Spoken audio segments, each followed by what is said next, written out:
जय हिंद प्यारे बच्चों, एक बार फिर से स्वागत है आपके अपने YouTube channel summer study point में। आज का यह क्लास इंग्लिश ग्रामर का क्लास होने वाला है।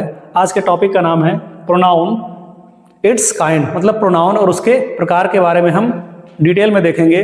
क्लास शुरू करने से पहले मैं आपको बताना चाहूँगा कि समर स्टडी पॉइंट के नाम से एक टेलीग्राम चैनल बनाया गया है। वहाँ पे स्टडी मटेरियल, फ्री नोट्स वगैरह प्रोवाइड किए जाते हैं। जो भी यहाँ पे पैनल पे पढ़ाया जाता है सारी चीज़ें उस पर उपलब्ध हैं, वो भी निःशुल्क। आप सभी उसे जरूर ज्वाइन कीजिएगा। आइए बिना देरी किए हुए क्लास शुरू करते हैं। प्रोनाउन यानी हिंदी में इसको क्या बोलते हैं? सर्वनाम। इसका डेफिनेशन क्या हो जाएगा? A pronoun is a word used instead of a noun. मतलब प्रोनाउन एक ऐसा शब्द है जो संज्ञा के स्थान पे प्रयोग किया जाता है। अब संज्ञा क्या है, नाउन क्या है? Noun it's mean naming words are called noun. मतलब नाम बताने वाले शब्दों को संज्ञा कहते हैं। जैसे राम, श्याम, मोहन, कल्लू, कालिया, ये जितने भी नाम हैं सबको हम क्या कह सकते हैं? नाउन कह सकते हैं। आइए इसे एग्जाम्पल के माध्यम से समझते हैं। जैसे Kallu is a handsome boy. Kallu क्या है? एक हैंडसम लड़का है। फिर इसके बाद में मैंने लिखा कल्लू इज माई स्टूडेंट। मतलब कल्लू क्या है? मेरा विद्यार्थी है। उसी को मैं फिर से एक बार लिख रहा हूँ थोड़ा दूसरे तरीके से। Kallu is a handsome boy, मतलब कल्लू एक हैंडसम बॉय है। ही इज माई स्टूडेंट, वह मेरा विद्यार्थी है। तो ध्यान देने वाली बात क्या है, मैंने कल्लू के जगह पे हमने क्या यूज किया? ही। कल्लू क्या है? ये संज्ञा है। क्या है ये? संज्ञा, यानी कि नाउन। और ये क्या है? सर्वनाम, यानी कि प्रोनाउन। अगर किसी भी पैराग्राफ में नाउन बार बार प्रयोग किया जाए तो पैराग्राफ अच्छा नहीं लगता है। जैसे अगर मैं बोलूं कल्लू हैंडसम बॉय है, कल्लू स्कूल जाता है, कल्लू खाना खाता है, कल्लू रोता है, कल्लू गाता है। लेकिन यदि मैं इसको थोड़ा चेंज करके बोलूं कल्लू हैंडसम लड़का है, वह स्कूल जाता है, वह खाना खाता है, वह दौड़ता है, तो पहले के अपेक्षा ये वाला थोड़ा ठीक लगता है। इसीलिए क्या किया जाता है? संज्ञा के स्थान पे सर्वनाम का प्रयोग किया जाता है। अब दूसरा एग्जाम्पल देखते हैं। Kaliya has a bike. मतलब कालिया के पास एक बाइक है। कालिया इज न्यू, कालिया नहीं रहेगा यहाँ पे, बाइक। बाइक इज न्यू, मतलब बाइक क्या है? नया है। फिर मैंने इसी को रिपीट किया, Kaliya has a bike, it is new. हमने क्या किया? बाइक की जगह पे क्या प्रयोग किया? इट। तो इट यहाँ पे क्या हो गया? प्रोनाउन। क्या होगा? इट यहाँ पे प्रोनाउन। इसके बाद में अगला एग्जांपल देखते हैं हम। A dog is a pet animal. मतलब कुत्ता एक पालतू जानवर होता है। फिर इसके बाद में मैंने देखा अगला, a dog barks at night. मतलब कुत्ता या एक कुत्ता रात को भौंकता है। A dog is a pet animal, यानी कि सेंटेंस फिर से इसको लिखा गया है और डॉग के जगह पे यहाँ पे लिखा गया है इट बार्क्स एट नाइट। मतलब यह रात में भौंकता है।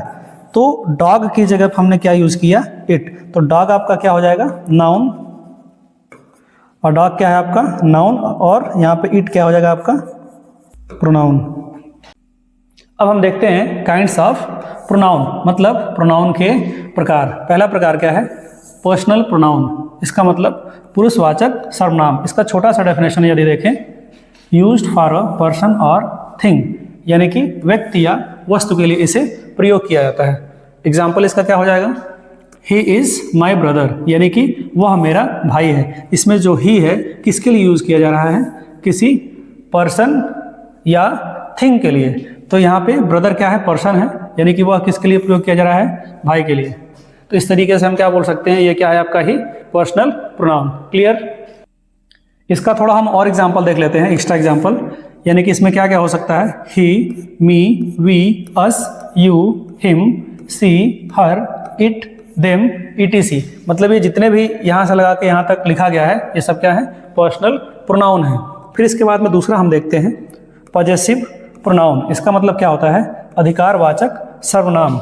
इसमें क्या होता है? शोज ऑनरशिप, यानी कि अधिकार को दिखाया जाता है या अधिकार को बताया जाता है। जैसे एग्जांपल के तौर पे देखें, दिस पेन इज माइन। मतलब यह पेन मेरा है। तो जो माइन जो शब्द है या वर्ड है ये क्या है आपका पॉजेसिव प्रोनाउन। ये शब्द क्या दिखाता है, अधिकार दिखाता है। जैसे मैं बोलूं ये वॉच मेरा है, तो जो मेरा शब्द है ये क्या है, पॉजेसिव प्रोनाउन। क्लियर। इसका थोड़ा और एग्जांपल देख लेते हैं, जैसे mine, ours, yours, his, hers, etc. ये सब जितने भी वर्ड हैं ये सब क्या है, पॉजेसिव प्रोनाउन है। फिर इसके बाद में देखते हैं अगला, इसका तीसरा पार्ट है डेमोन्स्ट्रेटिव प्रोनाउन, मतलब संकेतवाचक सर्वनाम। जैसा कि शब्द से क्लियर हो रहा है, इसमें संकेत से संबंधित बात हो रही है। यूज्ड टू पॉइंट आउट, मतलब इशारा करने के लिए। एग्जाम्पल देखा जाए तो दिस इज स्वीट, यह मीठा है, यानी कि जो दिस है यानी जो यह है, ये क्या है आपका डेमोन्स्ट्रेटिव प्रोनाउन, यानी कि संकेतवाचक।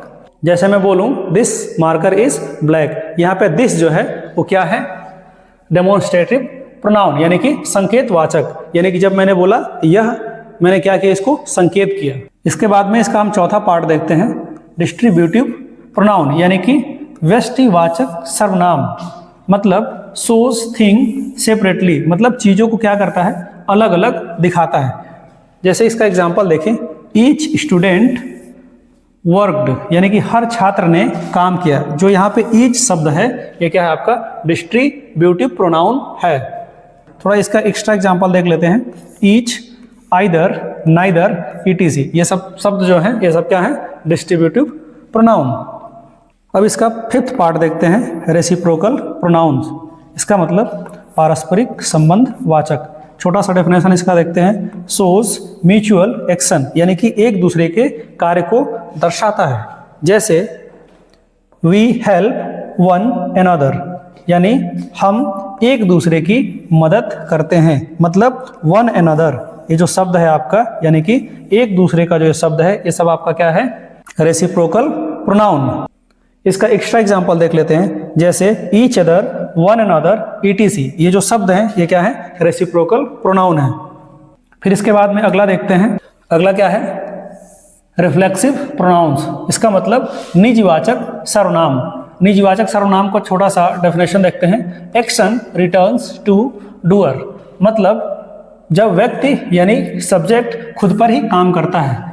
जब सब्जेक्ट खुद पर ही काम करता है तो उसको हम क्या बोलते हैं, रिफ्लेक्सिव प्रोनाउन, यानी कि निजवाचक सर्वनाम। जैसे सी हर्ट हरसेल्फ, यानी उसने खुद को चोट पहुंचाई। मतलब जो यहाँ पे हरसेल्फ है वो क्या है, रिफ्लेक्सिव प्रोनाउन। कैसे है, जो सब्जेक्ट है वो खुद पर ही क्या कर रहा है, काम कर रहा है, यानी कि सी ये खुद पे काम कर रही है। बात समझ में आया, इसलिए क्या हो जाएगा, रिफ्लेक्सिव प्रोनाउन। इसका एक्स्ट्रा एग्जाम्पल देख लेते हैं, जैसे myself, ourself, yourself, himself, herself, itself, themself, oneself, etc. मतलब ये जितने भी हैं ये सब क्या है, रिफ्लेक्सिव प्रोनाउन है। अब देखते हैं सेवेंथ पार्ट को, क्या ये इम्पैथिक और एम्फेसाइजिंग प्रोनाउंस। इसका मतलब दबाव सूचक सर्वनाम। जैसा कि शब्द से क्लियर हो रहा है, इसमें दबाव देने की बात की जा रही होगी। इसका छोटा सा डेफिनेशन देखते हैं, यूज टू एम्फेसाइज, मतलब दबाव या जोर करने के लिए किया जाता है। जैसे ही हिमसेल्फ कम्स हेयर, वह खुद यहाँ आता है। यहाँ पे क्या है, हिमसेल्फ जो है वो क्या है, एम्पैथिक या एम्फेसाइजिंग प्रोनाउन है। फिर आपके दिमाग में आ रहा होगा कि हिमसेल्फ यहाँ पे भी है और हिमसेल्फ यहाँ पे भी है, ये अलग टाइप का प्रोनाउन है, ये अलग टाइप का प्रोनाउन है, फिर ये कैसे हो सकता है। इसमें ध्यान देने वाली बात क्या है, इसमें प्रोनाउंस का प्रयोग सामान्यतः सब्जेक्ट यानी कर्ता के तुरंत बाद होता है। यानी कि ये क्या है, सब्जेक्ट है, सब्जेक्ट के तुरंत बाद होता है, तो इसका मतलब क्या हुआ, ये एम्पैथिक या एम्फेसाइजिंग प्रोनाउन हो जाता है। इसका एक्स्ट्रा एग्जांपल देख लेते हैं, जैसे myself, ourself, yourself, himself, herself, itself, themself, etc. इसके बाद में हम अगला देखते हैं। अब एट्थ पार्ट को देखते हैं, इंडेफिनिट प्रोनाउंस। इसका मतलब अनिश्चयवाचक सर्वनाम। इसका छोटा सा डेफिनेशन देखते हैं, यूज्ड फॉर अननोन पर्सन और थिंग। इसका मतलब अनिश्चित व्यक्ति या वस्तु के लिए प्रयोग किया जाता है। जैसे समवन इज कॉलिंग, यानी कि जो समवन है यहाँ पे ये क्या है, आपका अनिश्चित है, इसलिए ये जो आपका शब्द है ये क्या हो जाएगा, इंडेफिनिट प्रोनाउन। जैसे इसका हिंदी क्या हो जाएगा, कोई बुला रहा है, तो जो कोई आपका है अनिश्चयवाचक सर्वनाम या इंडेफिनिट प्रोनाउन है। इसका एक्स्ट्रा एग्जाम्पल देख लेते हैं, जैसे everybody, somebody, nobody, everyone, someone, no one, anyone, everything, something, etc। ये जितने भी शब्द हैं ये क्या हैं? इंडेफिनिट प्रोनाउंस हैं। फिर इसके बाद में हम देखते हैं अगला, यानी कि 9th, रिलेटिव प्रोनाउंस। इसका मतलब संबंधवाचक सर्वनाम। जैसा कि शब्द से क्लियर हो रहा है, संबंध की बात हो रही है। छोटा सा डेफिनेशन देखते हैं इसका। ज्वाइंस टू सेंटेंसेस, मतलब दो सेंटेंस ये क्या करता है? आपस में जोड़ता है। जैसे this is the girl who sings, यानी कि यह वह लड़की है जो गाती है। यहाँ पे जो हु शब्द है, हु क्या आपका रिलेटिव प्रोनाउन, यानी कि ये इसको और इसको आपस में क्या कर रहा है? जोड़ रहा है। हु का यहाँ पे प्रयोग किया गया है जो के रूप में। इसका एक्स्ट्रा एग्जाम्पल हम देखते हैं, क्या हो जाएगा? Whose, which, that, who, etc। ये जितने भी शब्द हैं ये क्या है? आपके रिलेटिव प्रोनाउंस है। फिर इसके बाद में देखते हैं अगला पार्ट है इंट्रोगेटिव प्रोनाउन, यानी कि ये 10वां है आपका प्रश्नवाचक सर्वनाम। छोटा सा डेफिनेशन देखते हैं। यूज्ड इन क्वेश्चंस, यानी कि ये प्रश्न पूछने के लिए प्रयोग किया जाता है। जैसे हु आई यू, यानी कि तुम कौन हो। यहाँ पे जो कौन है यानी कि जो हु है ये क्या है? आपका इंटरोगेटिव प्रोनाउन है। क्लियर? जैसे एक्स्ट्रा एग्जाम्पल हु, हुम, हुज, विच, etc। ये जो शब्द हैं आपके क्या हैं? इंट्रोगेटिव प्रोनाउन है। फिर इसके बाद में हम अगला देखते हैं एक्सक्लेमेटरी प्रोनाउंस, यानी कि विस्मयादि बोधक सर्वनाम। छोटा सा डेफिनेशन देखते हैं इसका। शोज स्ट्रॉन्ग सडन फीलिंग्स, इसका मतलब अचानक हुई भावनाएं व्यक्त करता है। जो अचानक हुई भावनाएं होती है उसको क्या करता है? ये व्यक्त करता है। जैसे example, what, this is real, क्या ये वास्तव में सही है।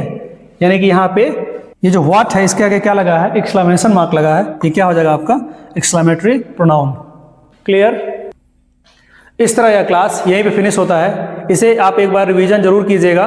मिलते हैं अगले वीडियो में, तब तक के लिए जय हिंद, वंदे मातरम।